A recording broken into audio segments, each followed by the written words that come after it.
Welcome to another edition of Pach-Attack. This week's question from Amphibia07. I was wondering if you'd comment on the future direction of game streaming services. Gaikai announced a deal with LG, getting the service integrated into out-of-the-box TV sets, and OnLive is getting integrated into Google TV, and other TV manufacturer deals may soon follow. Do you see cloud gaming overtaking disc-based games soon? Let's answer the last one first. No, not overtaking disc-based games. I think that Gaikai is not going to be a gaming service the way you imagine it. I think they're going to be more of a demo service, so more advertising, delivering to you the ability to try out console games on PC. Obviously, they could be a gaming service, but I don't think that they believe that there's as much money in that.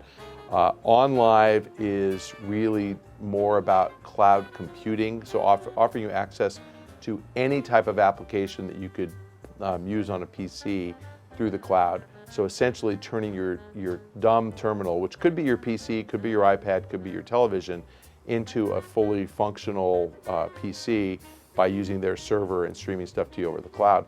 And games is just one way to do it. So I don't think these become more popular than disc-based games until we get a true next generation of consoles. Now let's pretend, which I know is not going to happen, the Wii U launches at $800. Not going to happen, but let's pretend it does. And it actually does take the state of the art to 120 frames a second, and it's got some NVIDIA chip we haven't even heard of yet. So the graphics are exhibiting 8 megapixels on the screen, and it's 4 times as graphically rich as a current 1080p, and all sorts of cool shit's happening. And let's say Microsoft says, oh my God, we got to step it up, $1,000 console, and Sony says $1,500 console. Then I think OnLive owns the market. Nobody's ever buying a console again. They will just say, screw it, we don't care about first-party titles. We're gonna play third-party only. We're not gonna buy a console. We'll get everything over OnLive. Yeah, that's not gonna happen. Microsoft has too much to lose. Nintendo has too much to lose. Sony has too much to lose. So those guys aren't going to let that happen. The next generation of consoles is going to be cheaper than the current generation of consoles launched. That Sony recognizes it made a mistake with a $600 console. I think you're looking at 400 tops for new consoles, probably 300. And I think people will say, I like the control, I like the ability to download what I want to download, and I own it. Streaming, you obviously don't really own anything, so you can't trade anything in. So I think disc-based gaming has a future as long as there are people who go to GameStop and trade and use games. We're going to have discs, we're going to have disc-based gaming. This week's next question comes from Twitter @worship8220. This really could be my favorite question of all time on the Pach-Attack. Why does Nintendo resist change? There's a concept that I want you guys to look up. It's called a rhetorical question. That is a rhetorical question. Still uses text dialogue, last generation graphics, and poor online support. Well, fortunately, Nintendo's going to change this year with the Wii U.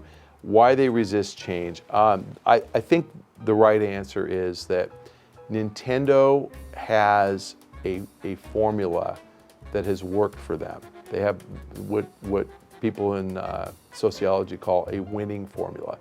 They have learned how to manufacture game consoles, have compelling first-party software, use their great consoles to sell their software, and use their exclusive software to sell their consoles. It's been a great ecosystem, and it's always worked. And the industry's moved away from that. The industry's moved to multiplayer online, to downloading a bunch of stuff, always-on connections, games anywhere. And I think Nintendo is moving very slow. We had another question earlier about why Microsoft wasn't doing well in Japan. Well, I think it's the same answer turned over, why Nintendo's got a problem in the West. The Japanese market is far less interested in online multiplayer and digital downloads than the Western market. And Nintendo thrives in the Japanese market. I think they design stuff for the Japanese market. They're one of the few that has kind of crossed over and broken through. You could say that about Sony, but I don't think so. I think Sony designs everything for the Western market. And I really think the difference between Sony and Nintendo is Sony thinks Western, Nintendo thinks Japanese. Why they resist change? Because it's worked for them so far. I think it will stop working for them, and I think it's going to force them to embrace change. It is a great question, And again, I'm sure Rohan will give you a graphic here. Look up rhetorical question.